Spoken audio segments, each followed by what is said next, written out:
नमस्ते दोस्तों। Classic books bye audio पिटारा में आपका स्वागत है। बेहतरीन ऑडियो बुक सुनने के लिए हमारा चैनल सब्सक्राइब करें और बेल आइकन दबाना ना भूलें ताकि आपको हर अपडेट मिलता रहे।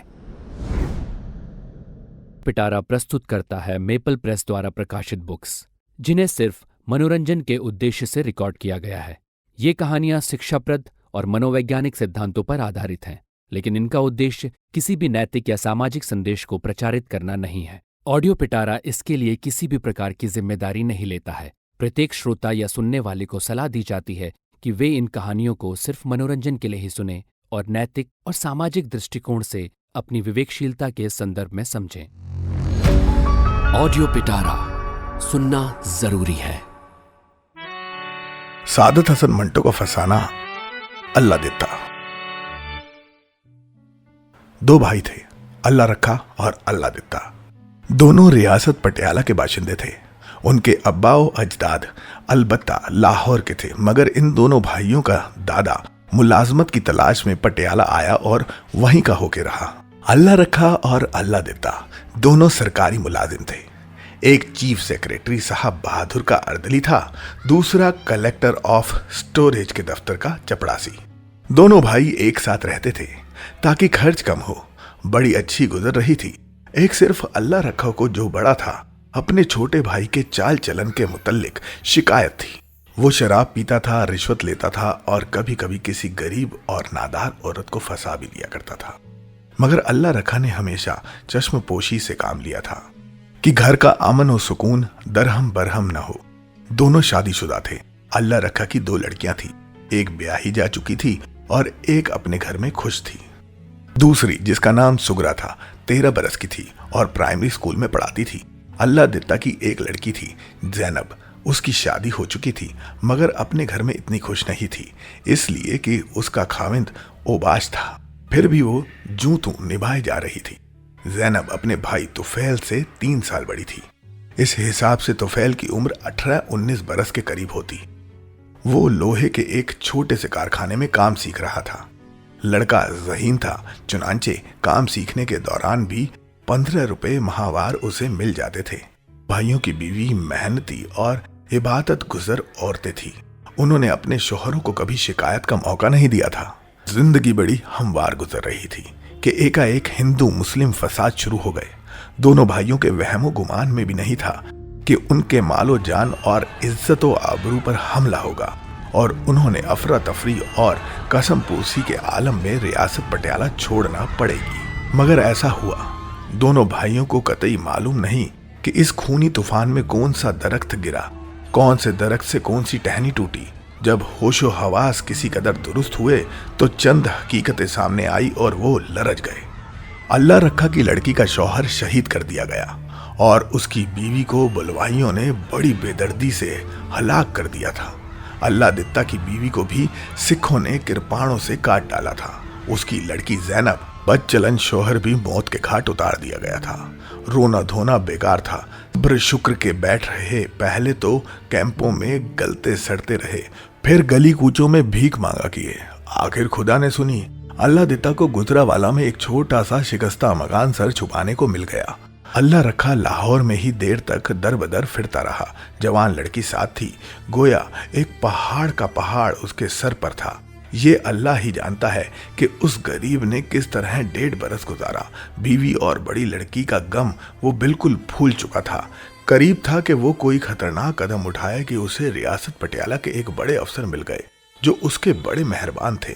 उसने उनको अपनी हालत जार आलिफ से लेकर ये तक कह सुनाई। आदमी रहम दिल था।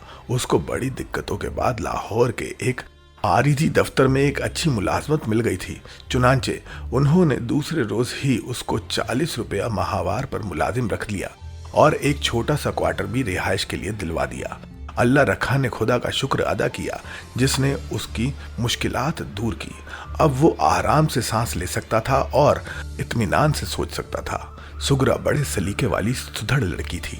सारा दिन घर के काम काज में महरूफ रहती। इधर उधर से लकड़ियां चुन के लाती, चूल्हा सुलगाती और मिट्टी की हांडियों में हर रोज इतना सालन पकाती जो 2 वक्त के लिए पूरा हो जाए। आटा गूंदती, पास ही तंदूर था, वहां जाकर रोटियां लगवा लेती। नहाई में आदमी क्या क्या नहीं सोचता। तरह तरह के ख्यालात आते हैं। सुगरा आमतौर पर दिन में तन्हा होती थी और अपनी बहन और माँ को याद करके आंसू बहाती रहती थी, पर जब बाप आता था तो वो अपनी आंखों से सारे आंसू खुश्क कर लेती थी ताकि उसके जख्म हरे ना हो। लेकिन वो इतना जानती थी कि उसका बाप अंदर ही अंदर घुला जा रहा है। उसका दिल हर वक्त रोता रहता, मगर वो किसी से ना कहता। सुगरा से भी उसने कभी उसकी माँ और बहन का जिक्र नहीं किया था। जिंदगी उफ्ता उखीजा गुजर रही थी। उधर गुजरावाला में अल्लाह दिता अपने भाई के मुकाबले किसी कदर खुशहाल था, क्योंकि उसे भी मुलाजमत मिल गई थी और जैनब भी थोड़ा बहुत सिलाई का काम कर लेती थी। मिल मिला के कोई 100 रुपए मुहावार हो जाते थे, जो तीनों के लिए बहुत काफी थे। मकान छोटा था मगर ठीक था। ऊपर की मंजिल में तुफैल रहता था, निचली मंजिल में जैनब और उसका बाप दोनों एक दूसरे का बहुत ख्याल रखते थे। अल्लाह देता उससे ज्यादा काम नहीं करने देता था। नांचे मुंह अंधेर उठकर वो सहन में झाड़ू देकर चूल्हा सुलगा देता था कि जैनब का काम कुछ हल्का हो जाए। वक्त मिलता तो 2-3 घड़े भरकर घड़ोची पर रख देता था। जैनब ने अपने शहीद खामिद को कभी याद नहीं किया था। ऐसा मालूम होता था जैसे वो उसकी जिंदगी में कभी था ही नहीं। वो खुश थी, बाप के साथ बहुत खुश थी। बाज औकात वो उससे लिपट जाती तो फैल के सामने भी और उसको खूब चूमती थी। सुगरा अपने बाप से ऐसे चहल नहीं करती थी। अगर मुमकिन होता तो वो उससे पर्दा करती, इसलिए नहीं कि वो कोई नामहरीम था, नहीं, सिर्फ एहतराम के लिए। उसके दिल से कई दफा ये दुआ उठती थी, या परवरदिगार मेरा बाप मेरा जनाजा उठाए। बाज औकात कई दुआएं उल्टी साबित होती हैं, जो खुदा को मंजूर था वही होना था। करीब सुगरा के सर पर गम अंधों का एक और पहाड़ टूटना था। जून के महीने में दोपहर को दफ्तर में किसी काम से जाते हुए तपती हुई सड़क पर अल्लाह रखा को ऐसी लू लगी कि बेहोश होकर गिर पड़ा। लोगों ने उठाया, अस्पताल पहुंचाया, मगर दवा दारू ने कोई काम ना किया। सुगरा बाप की मौत के सदमे से नीम पागल हो गई। उसने करीब करीब आधे बाल नोच डाले। हम साइयों ने बहुत दम दिलासा दिया, मगर ये कारगर कैसे होता। वो तो ऐसी कश्ती के मानिंद थी जो उसका बादबान हो, ना कोई पतवार और बीच मझधार के आन फंसी हो। पटियाला के वो अफसर जिन्होंने मरहूम अल्लाह रखा को मुलाजमत दिलाई थी, फरिश्ताए रहमत साबित हुए। उनको जब इत्तला मिली तो दौड़ आए। सबसे पहले उन्होंने ये काम किया कि सुगरा को मोटर में बिठाकर घर छोड़ाए और बीवी से कहा कि वो इसका ख्याल रखें। फिर अस्पताल में जाकर उन्होंने अल्लाह रखा के गुस्ल वगैरह का वहीं इंतजाम किया और दफ्तर वालों से कहा कि वो उसको दफना आए। अल्लाह दिता को अपने भाई के इंतकाल की खबर बड़ी देर बाद मिली। बहरहाल वो लाहौर आया और पूछता पूछता वहां पहुंच गया जहां सुगरा थी।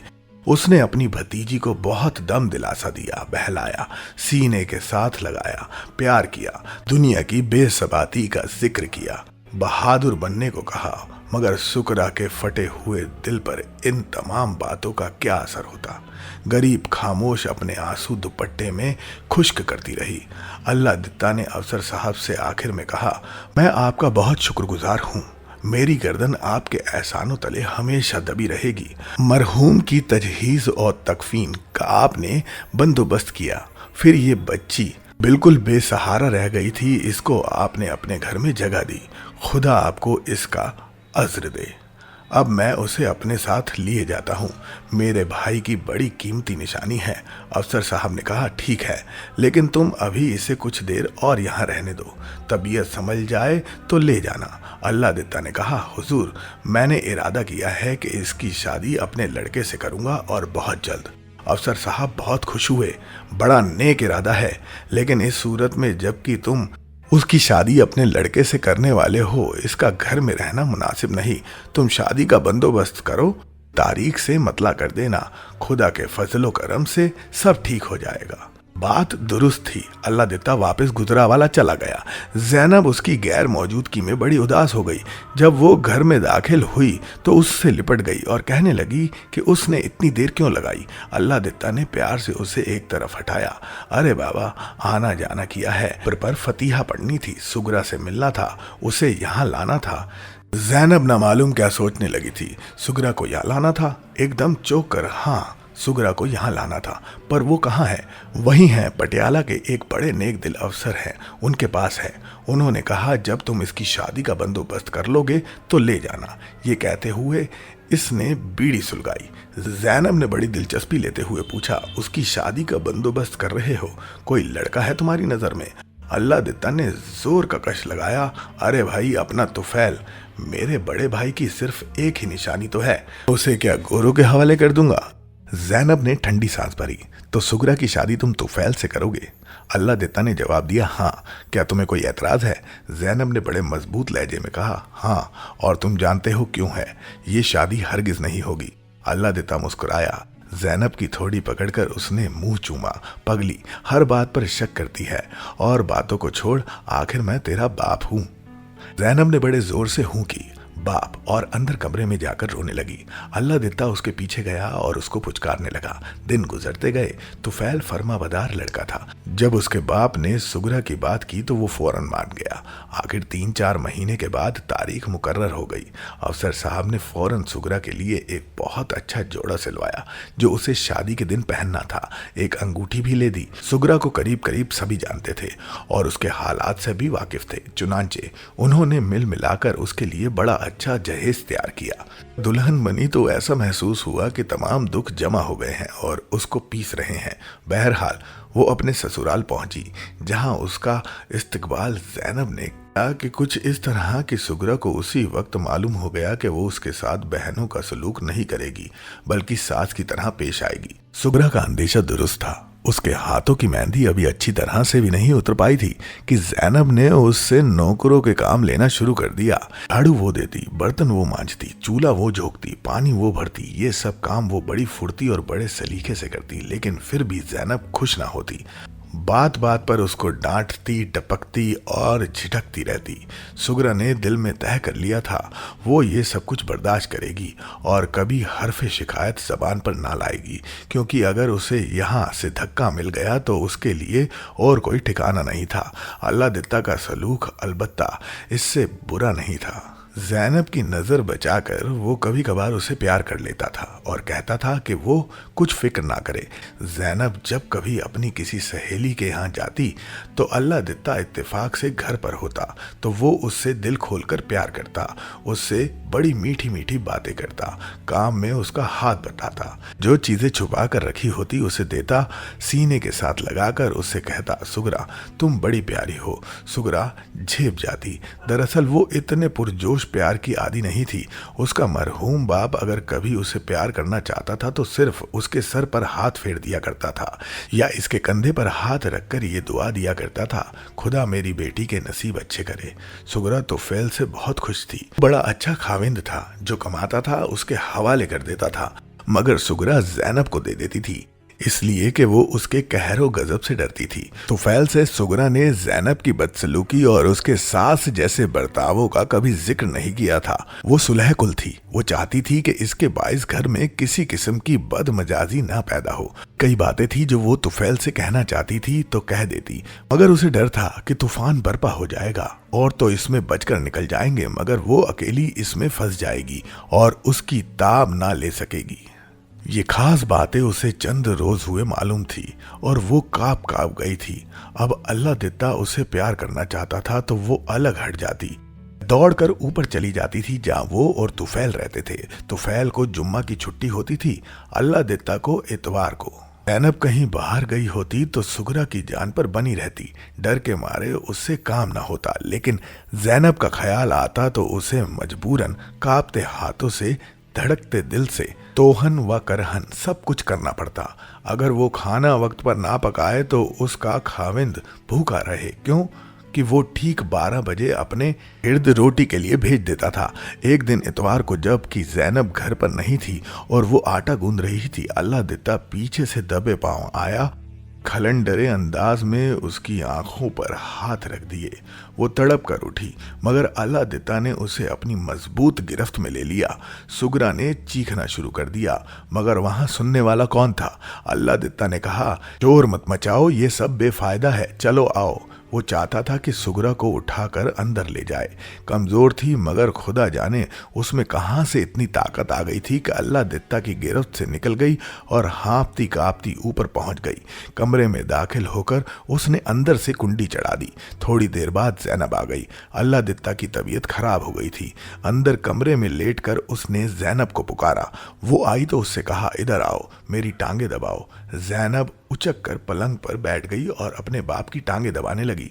थोड़ी देर बाद दोनों के सांस तेज तेज चलने लगे। जैनब ने अल्लाह दित्ता से पूछा, क्या बात है, आज तुम अपने आप नहीं हो? अल्लाह दित्ता ने सोचा कि जैनब से छुपाना फजूल है, चुनाचे उसने सारा माजरा बयां कर दिया। जैनब आग बबूला हो गई। क्या एक काफ़ी नहीं थी? तुम्हें तो शर्म ना आई, पर अब तो आनी चाहिए थी। मुझे मालूम था कि ऐसा होगा, इसलिए मैं शादी के खिलाफ थी। सुन लो कि सुगरा इस घर में नहीं रहेगी। अल्लाह दित्ता ने बड़े मिस्कीन लहजे में पूछा, क्यों? जैनब ने खुले तौर पर कहा, मैं इस घर में अपनी सौतन देखना नहीं चाहती। अल्लाह दित्ता का हलक खुश्क हो गया। इसके मुंह से कोई बात ना निकल सकी। जैनब बाहर निकली तो उसने देखा कि सुगरा सहन में झाड़ू दे रही है। चाहती थी कि इससे कुछ कहे मगर खामोश रही।